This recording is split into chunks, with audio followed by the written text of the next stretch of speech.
नमस्कार, सुमन्स किचनमध्ये आपलं स्वागत आहे। आज आपण महाशिवरात्री विशेष साबुदाणा वडा कसा बनवायचा ते पाहणार आहोत। वडा तेलात फुटतो किंवा तेलकट होतो, त्यासाठी मी तुम्हाला आज एकदम सोपी पद्धत सांगणार आहे, जेणेकरून तुमचा वडा तेलात फुटणार नाही आणि तेलकट सुद्धा होणार नाही। तर साबुदाणा आपल्याला कसा भिजवायचा ते मी तुम्हाला सांगणार आहे। तर रेसिपीला सुरुवात करण्याआधी तुम्हाला एक निवेदन आहे, अजूनपर्यंत तुम्ही माझ्या चॅनलला सबस्क्राईब केलं नसेल तर सबस्क्राईब जरूर करा आणि हो, रेसिपी आवडली तर एक लाईक नक्की करा। चला तर मग रेसिपीला सुरुवात करूया। तर इथे मी 1 कप साबुदाणा घेतलेला, या कपाने मी मोजून घेतलेला आहे। आता तुम्ही कोणती एखादी वाटी किंवा कप सेट करून घ्यायचा आहे। आता 1 कप साबुदाणा घेतल्यानंतर स्वच्छ निवडून घेतलेला, चाळून घेतलेला आणि त्यानंतर 2 ते 3 वेळा स्वच्छ धुवून घेतलेला। आता धुतल्यानंतर यामध्ये असं सपाट करायचं आणि त्यानंतर यामध्ये बुडेल इतकंच पाणी घालायचं आहे। आता तुमच्याकडे वेळ असेल तर तुम्ही रात्रभर हा भिजवून घेऊ शकता, वेळ जर कमी असेल तर तुम्ही 6 तास भिजवून घेऊ शकता। तर बघा, रात्रभर मी इथे साबुदाणा भिजवून घेतलेला आणि छान दाणा ना दाणा मोकळा झालेला आहे आणि एकदम छान असा मऊसूद भिजलेला आहे। तुम्ही इथे बघू शकता, या पद्धतीने आपल्याला साबुदाणा तयार करून घ्यायचा आहे किंवा भिजवून घ्यायचा आहे। तर इथे ताट घेतलेला आहे आणि त्या ताटामध्ये आपल्याला साबुदाणा ओतून घ्यायचा आहे। आता साबुदाण्याची जी वडी आहे ते तेलात फुटू नये म्हणून मी ही सोपी पद्धत तुम्हाला सांगणार आहे। तर ती कोणती? साबुदाणा ज्यावेळेस भिजतो त्यावेळेस फक्त आपल्याला ह्या अशा तळहाताने आपल्याला फक्त हलकंसं चुरून घ्यायचं आहे किंवा अशा पद्धतीने हाताने चुरून घेतलं तरीही चालेल। असं केल्यामुळे काय होतं, बाइंडिंग ही छान येते आणि साबुदाणासुद्धा आपला हा तेलामध्ये गेल्यानंतर फुटत नाही। बघा, या पद्धतीने चुरायचा आहे। आता तुमच्याकडे पोटॅटो मॅशर असेल त्याने सुद्धा तुम्ही मॅश करून घेऊ शकता, पण खूपही जास्त करायचं नाही, कारण यामध्ये साबुदाणासुद्धा दिसला पाहिजे। अशा पद्धतीने चुरून घ्यायचं आहे, ही खास महत्त्वाची टीप आहे। साबुदाणा अशा पद्धतीने आपण चुरून घेतलेला आहे। आता 1 कप साबुदाणा होता तर तो फुलून 2 कप झालेला आहे। आता त्यासाठी आपल्याला इथे 1 कप उकडलेला बटाटा घालायचा आहे। आता बटाटा कधीही साबुदाणा वड्यामध्ये घालताना हा खूप गरम घालायचा नाही, कारण गरम असताना त्यामध्ये खूप पाण्याचा अंश असतो आणि त्यामुळे तुमचा वडा हा खूप तेलकट होऊ शकतो। तर यामध्ये बटाटा घातलेला आहे। त्यानंतर घालायचं आहे इथे मी अर्धा कप भाजलेले शेंगदाण्यांची भरड घेतलेली आहे। हे खलबत्त्यामध्ये मी कुटून घेतलेलं आहे। अशी भरड घातल्यामुळे काय होतं, ज्यावेळेस आपण साबुदाणा वडा खातो त्यावेळेस दाताखाली शेंगदाणे आल्यानंतर फार सुरेख लागतात, त्यासाठी अशा पद्धतीने घालायचं आहे। आता तुमच्या आवडीप्रमाणे तुम्ही दाण्यांचा कूट घातला तरीही चालेल। आता यामध्ये घालायचं आहे आपल्याला इथे मी 5 हिरव्या मिरच्या, त्याचा असा ठेचा करून घेतलेला आहे।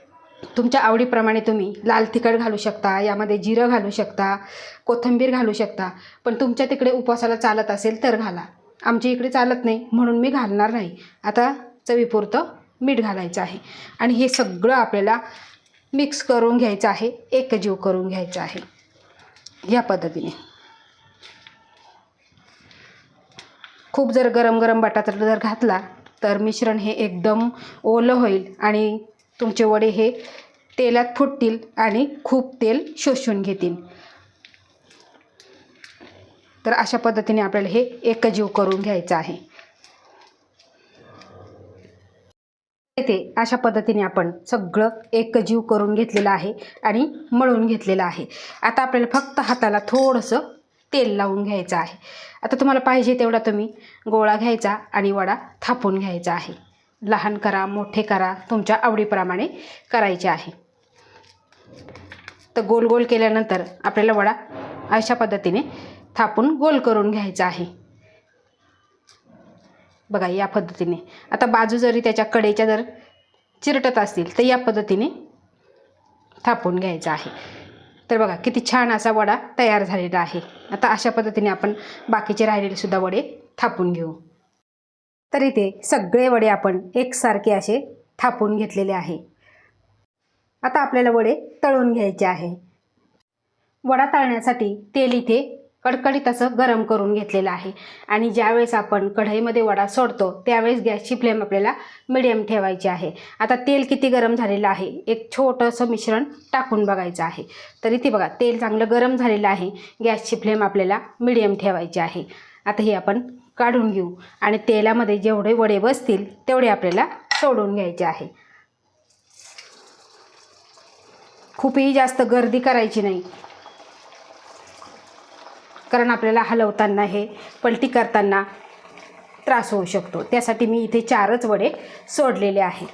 याला लगेच आपल्याला झाऱ्या लावायचं नाही, 1 ते 2 मिनिटे तळून घ्यायचे आणि नंतर आपल्याला पलटवून घ्यायचे आहे. तर 2 मिनिटांनी आपल्याला वडा पलटवून घ्यायचा आहे. तर बघा तेलात कुठेही फुटलेला नाही, अतिशय सुंदर असा हा वडा तयार झालेला आहे.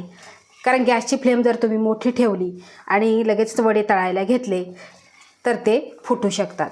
त्यासाठी आपल्याला गॅसची फ्लेम हे मिडियम ठेवायची आहे. तर बघा सगळे वडे पलटवून घेतलेले आहे आणि आपल्याला सोनेरी रंगावर हे तळून घ्यायचे आहे. तर उलटपलट करून सोनेरी रंगावर आपण वडा तळलेला आहे. आता तुम्ही इथे बघू शकता वडा एकदम हलका फुलका झालेला आहे आणि वरती तरंगायला लागलेला आहे. आता खाली बुडवला तरी तो वरती येत आहे. या अर्थी समजायचं की वडा आतपर्यंत छान असा तळले गेलेला आहे आणि हलका फुलका झालेला आहे, पोकळ झालेला आहे. आता हे वडे आपण काढून घेऊ आणि बाकीचे राहिलेले ह्याच पद्धतीने तळून घेऊ. पण मंद गॅसवर अजिबात तळायचे नाही. मंद गॅसवर जर तळले तर हे खूप तेल शोषून घेऊन तुमचे वडे हे तेलकट होतील. त्यासाठी ह्याच पद्धतीने मी जी पद्धत सांगितली त्याच पद्धतीने तुम्ही वडे तळायचे आहे. आता हे आपण काढून घेऊ आणि बाकीचे राहिलेले ह्याच पद्धतीने तळून घेऊ.